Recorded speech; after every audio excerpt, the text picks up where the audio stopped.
स्वागत है आप सभी का। मैं हूं नैन्सी गौतम। मध्य प्रदेश के उपचुनाव में साधु और शैतान के बाद मर्यादा पुरुषोत्तम की एंट्री हो गई है। कांग्रेस ने उपचुनाव के लिए पोस्टर जारी किया जिसमें बीजेपी को रावण बताया। पार्टी ने पोस्टर में लिखा कि ये लड़ाई सत्ता हरण करने वाले साधु और मर्यादा पुरुषोत्तम की है।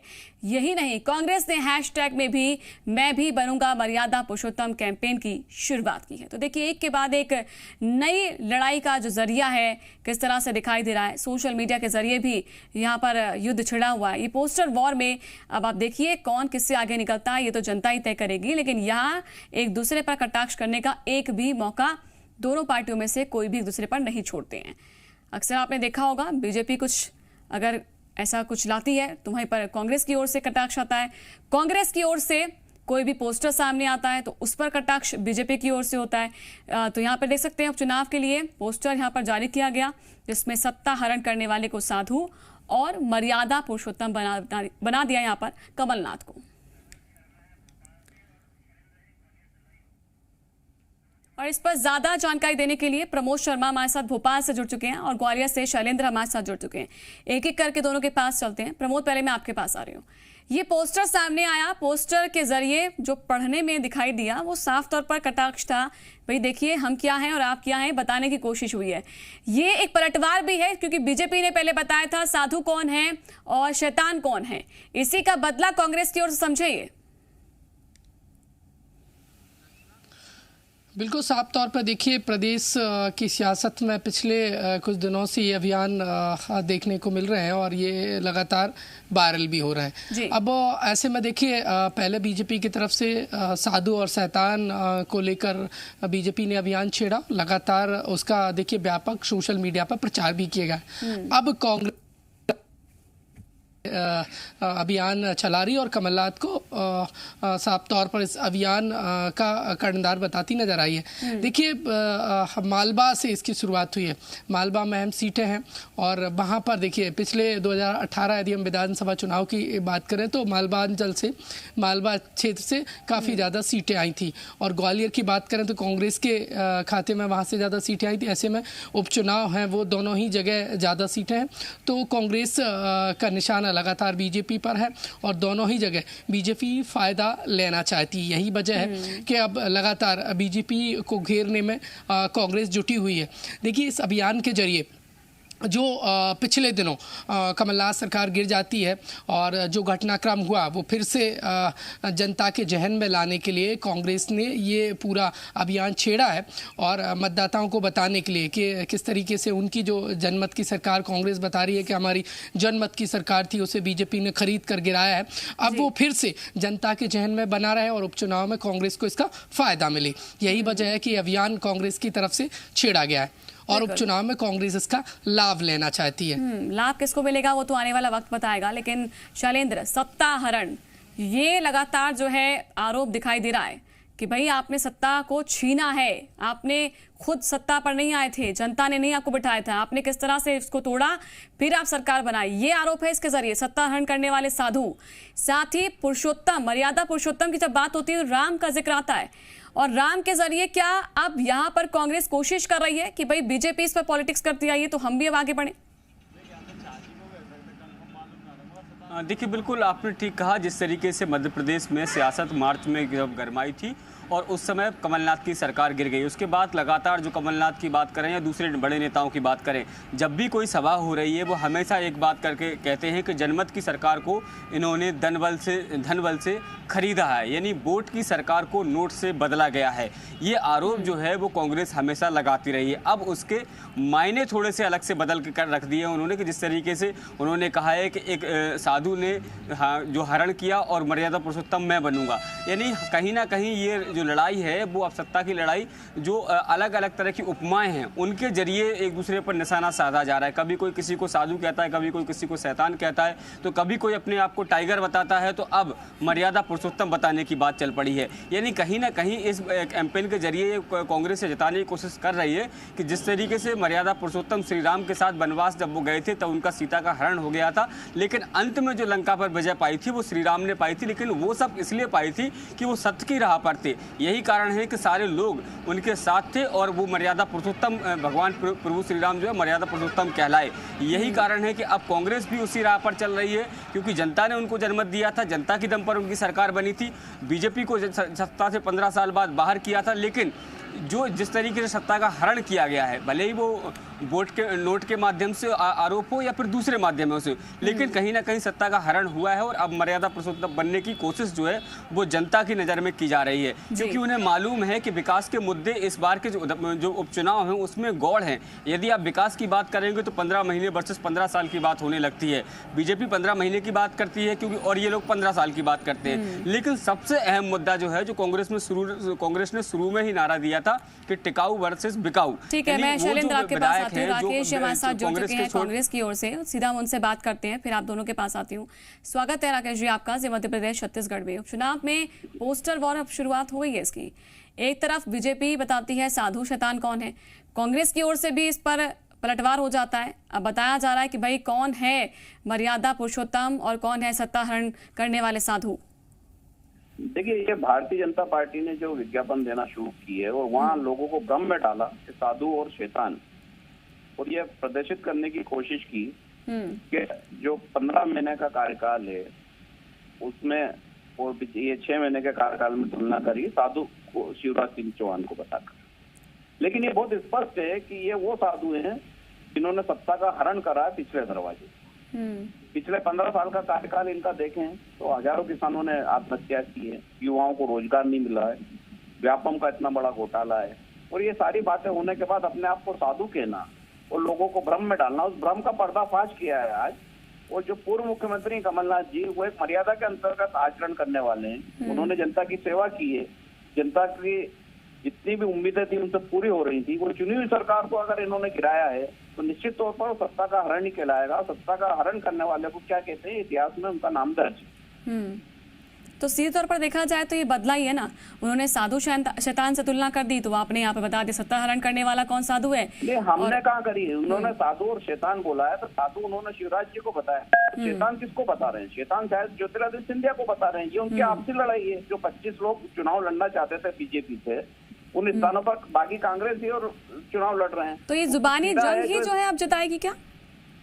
जुबानी जंग ही से जो है अब चुनाव जीता जाएगा? क्षेत्रीय मुद्दे तो कहीं पर नहीं है। नहीं, सारे मुद्दे हैं। कांग्रेस का वचन पत्र अपनी जगह है, जितने वचन कमलनाथ जी ने पूरे करे वो हैं, और आने वाले समय में सरकार वापस आएगी तो सारे वचन पूरे होंगे। लेकिन अगर आप भ्रम फैलाएंगे, किसी को झूठ बोलेंगे और ऐसे भ्रम के विज्ञापन देंगे और उस चुनाव को टर्न करने की कोशिश करेंगे तो कांग्रेस उसका जवाब तो देगी ना उसी भाषा में। बिल्कुल जवाब देगी और जवाब दिया गया है। आप बने रहिए सर हमारे साथ। उमेश जी भी हमारे साथ जुड़ चुके हैं बीजेपी की ओर से। उमेश शर्मा जी, सर स्वागत है आपका। मध्य प्रदेश छत्तीसगढ़ में पोस्टर वोट चल रहा है। आपने साधु शैतान का जो ये नारा लेकर आए थे, जो बात लेकर आए थे, अब उसका पलटवार कांग्रेस ने कर दिया है। सत्ता हरण करने वाले साधु बता दिया आपको, और मैं भी बनूंगा मर्यादा पुरुषोत्तम। किससे तुलना की है? आप समझदार हैं, समझ रहे होंगे। कोई परेशानी नहीं है, कठिनाई इस बात की नहीं है। कठिनाई इस बात की है कि आप हनुमान जी की आराधना करो, हनुमान चालीसा पढ़ो, हनुमान मंदिर बनवाओ, ये तो बहुत जायज बात है। आप इसको हनुमान भक्ति को उद्योग मत मानिए। दिनेश गुजर जी ने कहा था कि कमलनाथ जी 2 नंबर के उद्योगपति है, और आज पूरी कांग्रेस ने उनकी बात पे सील लगा दी कि ये पक्के उद्योगपति है, बगैर प्रॉफिट के इन्वेस्टमेंट नहीं करते। हनुमान चालीसा पढ़ी और हनुमान जी का मंदिर बना दिया, उसके बदले में खुद को मर्यादा पुरुषोत्तम राम बता दिया। हनुमान जी ने त्रेता युग में भी कान नेमी की पहचान कर ली थी, और इस उपचुनाव और इस कलयुग में भी कान नेमी की पहचान कर लेंगे। कमलनाथ जी को विचार करना चाहिए कि पूरी कांग्रेस पार्टी की बुद्धि पर सारा है। आप अपने आप को मर्यादा पुरुषोत्तम बता रहे हैं, एक मनुष्य को आप भगवान बता रहे हैं। तो आपने भी तो साधु बताया था। साधु और शैतान अलग शब्द है। साधु और शैतान 2 वृत्तियों का वर्णन हमने करा कि प्रत्येक मनुष्य के भीतर एक साधु स्वभाव होता है, एक शैतान होता है। जब बुद्धि का उपयोग होता है तो साधु स्वभाव प्रकट होता है, और जब बुद्धि का उपयोग होता है तो शैतान चरित्र प्रकट होता है। 2 कदम आगे बढ़े, वो 4 कदम आगे बढ़ गए। आपने क्या उसका जवाब दे दिया? राकेश जी तो यही कह रहे हैं, आप उठाएंगे कोई मुद्दा तो हम उसका पलटवार तो देंगे ना, पलटवार करेंगे। नहीं, बिल्कुल नहीं आदरणीय। हमने एक जगह भी किसी को साधु और शैतान के रूप में चिन्हित नहीं करा है, ना हमने ने साधु को के गुणों को चिन्हित करा था, ना शैतान की शिनाख्ती करी थी। ये कांग्रेस पार्टी अपने आप को शैतान क्यों मानती है? हमने तो उनकी तरफ इशारा नहीं करा था। और चलिए मान लीजिए तो आप और भी प्रति उत्तर दूसरे तरीके से दे सकते तो हैं। यहाँ कहाँ लिखा है कि मर्यादा पुरुषोत्तम जो है कमलनाथ है? यहाँ पे तो अलंकृत भाषा ही है, जैसे आपने इस्तेमाल की थी ऐसे वो इस्तेमाल कर रहे हैं। मर्यादा पुरुषोत्तम इस ब्रह्मांड में केवल एक व्यक्ति हुआ है, एक व्यक्ति ब्रह्मांड में तो मर्यादा पुरुषोत्तम हुआ है। मर्यादा पुरुषोत्तम हर एक व्यक्ति नहीं हो सकता। मर्यादा पुरुषोत्तम केवल श्री रामचंद्र हुए। इसके अलावा आप क्या मर्यादा पुरुषोत्तम अपने आप को मानेंगे? हम लोग तुच्छ राजनीति के आधार पर अपने आप को भगवान निरूपित करेंगे तो भारत का जो 130 करोड़ नागरिक है, न केवल हिंदू धर्म, राकेश जी, भगवान से तुलना कैसे? बाकी सब छोटा सा जवाब से आहत है। बच नहीं सकते हो। साधु और शैतान आपकी पार्टी में मौजूद है दोनों। नहीं तो भगवान से तुलना कैसे? मर्यादा पुरुषोत्तम से ही जाहिर होता है कि आप राम की बात कर रहे हैं, भगवान श्री राम की। आपके सत्तारण करने वाले साधु आपने खुद ही बता दिया है, और शैतान आपके ज्योतिरादित्य सिंधिया है।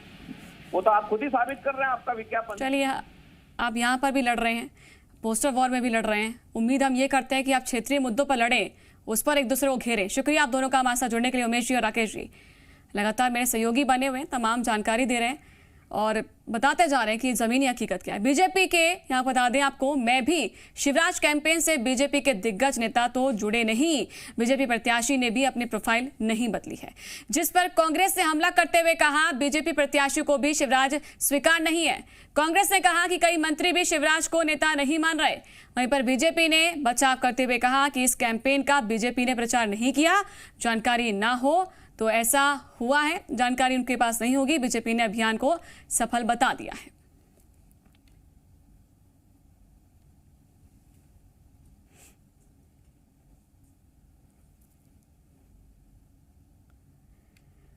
तो बीजेपी इसको सफल बता रही है, कांग्रेस तंज कस रही है कि देखिए आपके ही मंत्रियों ने, आपके ही नेताओं ने इसको आगे नहीं बढ़ाया है।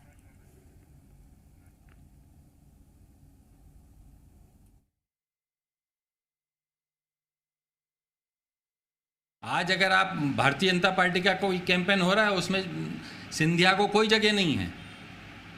जहां आम सभाएं शिवराज जी की होती हैं वहां सिंधिया जी को कोई नहीं पूछता, जहां सिंधिया जी जाते हैं वहां शिवराज जी को कोई नहीं पूछता। 10 तारीख के बाद भारतीय जनता पार्टी में जो घमासान होगा, ये चुनाव हारने जा रहे हैं, उसके बाद आप देखेंगे मध्य प्रदेश की राजनीति का परिवर्तन। मध्य प्रदेश में उपचुनाव के लिए बीजेपी ने स्टार प्रचारकों की लिस्ट जारी कर दी है और इस लिस्ट में सीएम शिवराज सिंह हैं, वीडी शर्मा हैं, समेत 30 नेताओं के नाम हैं। खास बात यह है कि इस लिस्ट में ज्योतिरादित्य सिंधिया को 10वें नंबर पर रखा गया है, जबकि नरेंद्र सिंह तोमर को 5वां स्थान दे दिया, थावर चंद गहलोत को 6ठे स्थान पर रखा, कैलाश विजयवर्गीय को 7वें नंबर पर रखा गया है। इनके अलावा उमा भारती को 9वें स्थान पर रखा गया है। हालांकि साध्वी प्रज्ञा का नाम इस लिस्ट में नहीं है, लिस्ट से गायब है। एमपी में उपचुनाव के लिए बीजेपी के स्टार प्रचारकों की लिस्ट पर कांग्रेस ने तीखा हमला बोला है। पार्टी प्रवक्ता भूपेंद्र सिंह ने लिस्ट में और लिस्ट से पीएम मोदी का नाम गायब होने को लेकर सवाल उठा दिए। उन्होंने कहा कि जब पीएम मोदी बीजेपी का सम्मान बचाने के लिए लगातार वर्चुअल माध्यम से लोकार्पण उद्घाटन कर रहे हैं, तो फिर भी उन्हें लिस्ट में जगह नहीं दी गई। इसके अलावा पार्टी ने सिंधिया का नाम लिस्ट में 10वें स्थान पर रखे जाने को लेकर भी सवाल खड़े कर दिए। कहा कि जिस हीरे को बीजेपी कांग्रेस में से तलाश कर लाई थी, जिसका सीएम भी सजदा करते थे, आज उसे ही लिस्ट में नीचे स्थान पर ला दिया है।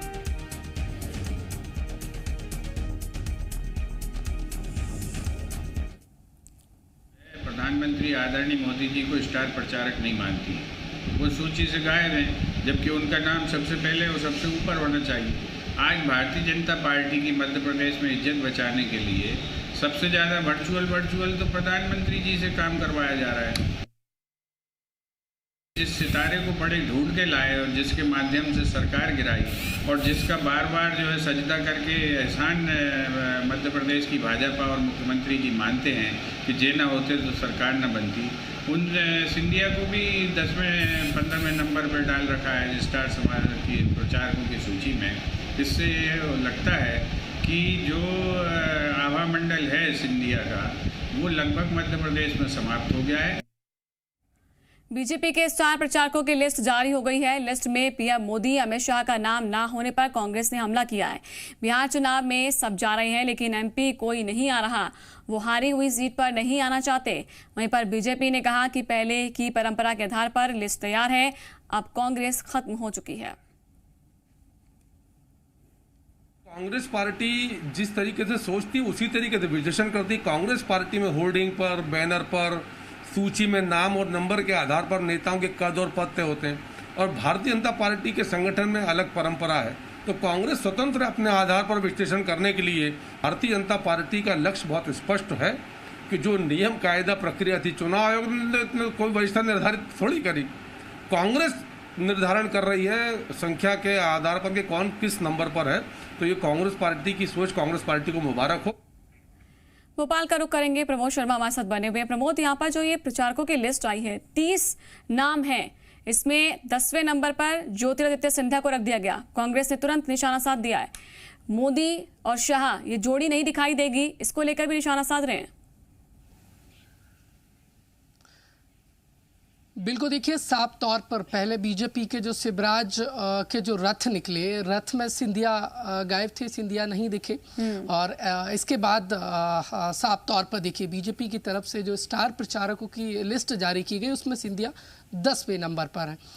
ऐसे में देखिए कांग्रेस को बैठे बिठाए एक मुद्दा मिल गया है, क्योंकि देखिए ज़्यादातर उन सीटों पर उपचुनाव है जिन पर प्रभाव सिंधिया का है। सिंधिया का चेहरा वहाँ पर के सहारे ही 2018 विधानसभा चुनाव में कांग्रेस को ज़्यादा से ज़्यादा सीटें आई थी। और अब देखिए सिंधिया पर निशाना साध कर और इस मुद्दे के सहारे कांग्रेस उपचुनाव में फ़ायदा लेना चाहती है, क्योंकि देखिए सभी वो सीटें हैं जहाँ पर सिंधिया प्रभाव रखते हैं और सिंधिया समर्थकों को अपनी तरफ कांग्रेस खींचना चाहती है। यही वजह है कि साफ तौर पर निशाना साध रही कि बीजेपी में ज्योतिरादित्य सिंधिया को उतनी तवज्जो नहीं मिल रही है। और साफ तौर पर शैलेंद्र, अगर ये देखा जाए कि 10वें नंबर पर ज्योतिरादित्य सिंधिया को रखना, क्या वाकई में ये नंबर गेम मायने रखते हैं? देखिए बीजेपी के लिहाज से देखें तो वो नंबर गेम मायने नहीं रखता है, लेकिन उनके समर्थकों के हिसाब से देखें, सिंधिया समर्थकों की बात करें, उनके हिसाब से बहुत मायने रखते हैं। क्योंकि मध्य प्रदेश में जब पिछले 2018 के चुनाव हुए तो कैंपेन, जो पूरा चुनाव कैंपेन था, उसके जो अध्यक्ष थे वो ज्योतिरादित्य सिंधिया थे। यानी अगर एक लिहाज से देखा जाए तो मध्य प्रदेश के लिहाज से वो नंबर 1 की पोजीशन पर थे। लेकिन वर्तमान में जो सूची आई उसमें वो 10वें नंबर पर है, जबकि सबको पता है कि अब 28 में से 25 जो सीटें हैं वहाँ पर सिंधिया समर्थक चुनाव लड़ रहे हैं। ऐसे में सिंधिया को तवज्जो न मिलना, या ये कहें कि इतने नीचे उनका नाम आना, कहीं ना कहीं उनके लिए चिंता का विषय है। हालांकि बीजेपी इसको दूसरे तरीके से देख रही है, और ये होना भी चाहिए कि जिस तरीके से सिंधिया अभी 5 से 6 महीने पहले ही शामिल हुए हैं और राष्ट्रीय नेतृत्व से लेकर प्रादेशिक नेतृत्व की जिस तरीके से स्टार प्रचारकों की सूची में उनका नाम आया है, 10वें नंबर पर आया है, ये भी उनके लिए कम नहीं है। क्योंकि भाजपा जो है इतनी आसानी से किसी को एडजस्ट नहीं करती है। लेकिन ये कहीं ना कहीं ये बातें जो हैं वो सिंधिया समर्थकों को समझानी आवश्यक होगी। शुक्रिया आपका शैलेंद्र और प्रमोद, आप दोनों का शुक्रिया। लगातार आप नजर बनाए रखें, जो भी अपडेट है हम आपसे लेते रहते हैं। शुक्रिया। और वक्त एक छोटे से ब्रेक का है। ब्रेक के उस पार आपको दिखाएंगे 3 मिनट में 30 बड़ी खबरें।